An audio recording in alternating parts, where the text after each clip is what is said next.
आते हैं massive transfusion protocol. Massive transfusion protocol में ब्लड कब चढ़ाना है, जब एच पी लेस देन 7 है, वहाँ से स्टार्ट कर देना है। ठीक है, एक्सट्रीम सिचुएशन में ओ नेगेटिव ब्लड ग्रुप देना है और भले ही इनकॉम्पेटिबिलिटी है पर रेयर सिचुएशन में हम स्टार्ट कर सकते हैं।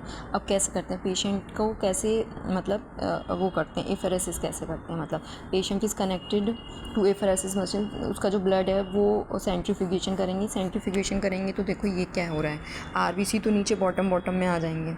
RBC at the bottom, RBC stored in citrate phosphate dextra medium up to 35 days at 2 to 8 degree Celsius temperature. RBC bottom पे आ जाएंगे, ऊपर बीच में ये बफी कोट लेयर आ जाएगा और ऊपर आ जाएगा platelet rich plasma. Platelet rich plasma को फर्दर सेंट्रीफ्यूग करेंगे तो प्लेटलेट्स अदर हो जाएंगे। प्लेटलेट्स को स्टोर कर देंगे 22 डिग्री सेल्सियस पे, यानी कि प्लेटलेट्स को रूम टेम्परेचर पे स्टोर कर देंगे और ये 3 से 5 दिन में यूज़ होने चाहिए। और प्लेटलेट विदाउट जो प्लाज्मा विदाउट प्लेटलेट्स होता है उसको हम कहते हैं फ्रेश फ्रोजन प्लाज्मा, जो कि स्टोर करते हैं -25 डिग्री सेल्सियस पे और इसको हम 1 साल के लिए यूज़ कर सकते हैं। क्रायो प्रेसिपिटेट होता है, it is specifically rich in factor 8 and fibrinogen. ठीक है, देख लो इसे।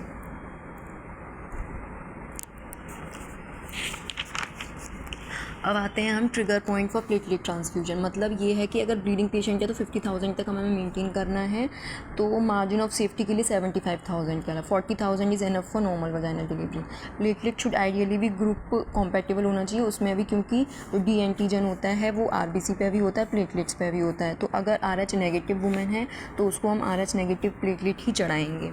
ठीक है, अब फ्रेश फ्रोजन प्लाज्मा कब यूज़ करना है? फ्रेश फ्रोजन प्लाज्मा यूज़ करना है जब क्लिनिकल कोएगुपुलोपैथी हो गई है DIC में, मैसिव ट्रांसफ्यूजन प्रोटोकॉल स्टार्ट हो गया है, INR अगर 1.5 से ज़्यादा चला गया है, क्योंकि एम हमारा होता है कि INR 1.5 से नीचे रहे, कोई नोन फैक्टर डेफिशिएंसी है। ठीक है, अगर हमें वारफेरिन थेरेपी का रिवर्सल करना है, fresh frozen plasma started at dose of 12 to 15 milligram per kg should be used for every 6 unit of RBC during the obstructive hemorrhage।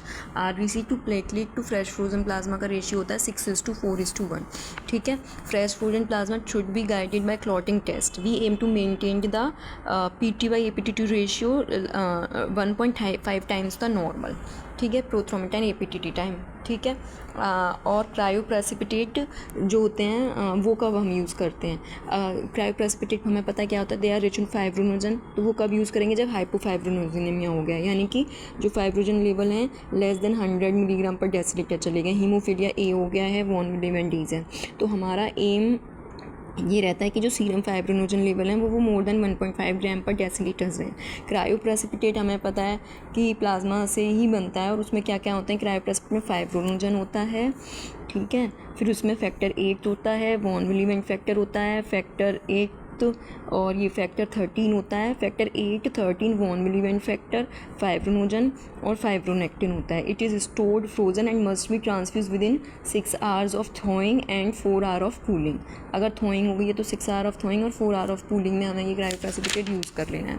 Fresh frozen plasma and cryoprecipitate should ideally be of same group, मतलब ये भी same group के होने चाहिए। If unavailable fresh frozen plasma जो होता है वो डिफरेंट ABO ब्लड ग्रुप का एक्सेप्टेबल है और मतलब it doesn't have high titre of anti-A और anti-B एक्टिविटी नहीं है, तो मतलब फिर भी हम उसको यूज़ कर सकते हैं। No anti prophylaxis is required if RH negative women receive RH positive fresh frozen plasma और क्रायोप्रेसिपिटेट। तो उसमें कोई एंटी प्रोफाइलैक्सिस तुम्हें देने की ज़रूरत नहीं है अगर RH नेगेटिव वुमेन को RH positive fresh frozen plasma या क्रायोप्रेसिपिटेट चला गया। अब आते हैं क्या क्या चीज़ कैसे कैसे बढ़ाती है। देखो, एक PRBC होता है वो 1 ग्राम पर डेसीलीटर तक ब्लड बढ़ा देता है, 1 यूनिट PRBC। एक रैंडम डोनर प्लेटलेट होता है वो 5000 तक का प्लेटलेट्स काउंट बढ़ा देता है। ठीक है, 1 यूनिट पर 10 kg ऑफ बॉडी वेट। ठीक है, यानी कि 70 kg का है तो यानी उसको 7 यूनिट दो, 1 यूनिट पर 10 kg ऑफ बॉडी वेट के हिसाब से रैंडम डोनर प्लेटलेट करना है। ठीक है, अब जैसे सिंगल डोनर प्लेटलेट है वो 30,000 तक बढ़ा देता है, 1 यूनिट इंक्रीज 30, यानी कि सिंगल डोनर प्लेटलेट्स है वो बेटर प्रेफर्ड है। ठीक है, अब पैक कितने ml का आता है? जो PRBC का होता है वो 300 ml का होता है, प्लेटलेट्स का हमने देखा है 50 ml का होता है, FFP का 250 ml का होता है फ्रेश फ्रोजन प्लाज्मा का, और क्रायोप्रेसिपिटेट का 40 ml का होता है।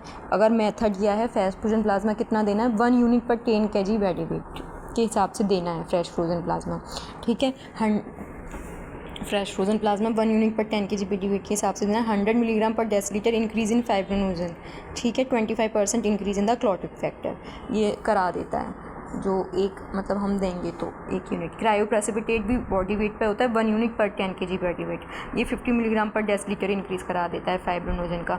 जो फ्रेश फ्रोजन प्लाज्मा है वो 100 मिलीग्राम पर डेसीलीटर, ये 50 मिलीग्राम पर decilitre. 1 unit of cryo is 15 to 20 ml in volume and contain about 150 से 250 मिलीग्राम फाइब्रिनोजन। ठीक है, अब आते हैं कैलकुलेशन का डोज, मतलब यही है कि आरबीसी है वो हमने देख लिया शॉर्ट में 1 ग्राम पर डेसीलीटर तक तुम्हारा खून बढ़ा देगा। प्लेटलेट है 30,000 काउंट, जो सिंगल डोनर प्लेटलेट हैं, सिंगल डोनर प्लेटलेट वो बढ़ा देंगे। फ्रेश फ्रोजन प्लाज्मा जो होता है 12 to 15 ml पर kg के हिसाब से, वो फाइब्रिनोजन 100 मिलीग्राम पर डेसीलीटर के हिसाब से बढ़ा देता है। और जो क्रायोप्रेसिपिटेट होता है वो 1 यूनिट पर 10 kg के हिसाब से 50 ग्राम पर डेसीलीटर के हिसाब से फाइब्रिनोजन बढ़ा देता है। ठीक है, मैसिव ब्लड ट्रांसफ्यूजन प्रोटोकॉल तुम्हें कब स्टार्ट करनी है? मैसिव ब्लड ट्रांसफ्यूजन प्रोटोकॉल हम तब स्टार्ट करते हैं जब हम देख रहे हैं कि हमें एंटायर ब्लड आपको मतलब रिप्लेस करना है, या फिर 1 घंटे में 4 PRBC देखने हैं, या फिर आप देख रहे हो कि 3 घंटे के अंदर मोर देन 50% ब्लड लॉस हो गया है। Transfusion support to be loss of blood more than 150 ml per minute. क्राइटेरिया क्या है कि 1 घंटे में 4 PRBC देंगे हम, जो कवर अप होगा 50% का, 3 घंटे के अंदर 50% ब्लड का कवर अप करेंगे। अब जैसे तुम क्लिनिकल साइन ऑफ कोएगुलोपैथी दिख रहे हैं तुम्हें, पेटेचे, ब्लीडिंग, गम्स, PTINR, APTT, ठीक है, decrease in the level of fibrinogen. जैसे कि तुमने अगर प्लेसेंटा निकाला, बहुत बड़ा क्लॉट तुम्हें दिखाई ना कि प्लेसेंटल एब्रेशियो, तो तुम्हें स्टार्ट कर देना है 6:4:1 के रेशियो में करने हैं। 6 PRBC, 4 FFP, 1 unit of platelets. ठीक है, तो इस हिसाब से तुम्हें करना है। प्रॉब्लम एसोसिएटेड विद ये है कि जो PRBC जो एसोसिएट क्या मतलब मैसिव ब्लड ट्रांसफ्यूजन से क्या प्रॉब्लम आती है, वो प्रॉब्लम ये आती है कि PRBC जो होते हैं हम CPDA में स्टोर करके रखते हैं, सिट्रेट फॉस्फेट एस्ट्रेस एडेनिन। ठीक है, और जो RBC होते हैं इन सेलाइन एडेनिन ग्लूकोज मैनिकल, तो citrate get converted to bicarbonate in liver, lead to metabolic alkalosis. ठीक है, मेटाबॉलिक एल्कलॉसिस। अब ये डायग्राम है, PRBC को कहाँ पे स्टोर करते हैं, क्या है। PRBC 300 ml का होता है, 2 से 8 डिग्री सेल्सियस पे स्टोर करते हैं। प्लेटलेट 50 ml का होता है, रूम टेम्परेचर पे स्टोर करते हैं। FFP और क्रायो को देने का target INR should be less than 1.5। और FFP होता है 250 ml का, क्रायोप्रेसिपिटेट होता है 40 ml का। मतलब वही है, प्लेटलेट और ये जो क्रायोप्रेसिपिटेट है वो ही मतलब 50 और 40 ml, और ये PRBC 300 और 250 ml फ्रोजन, ऐसे करके याद कर सकते हैं।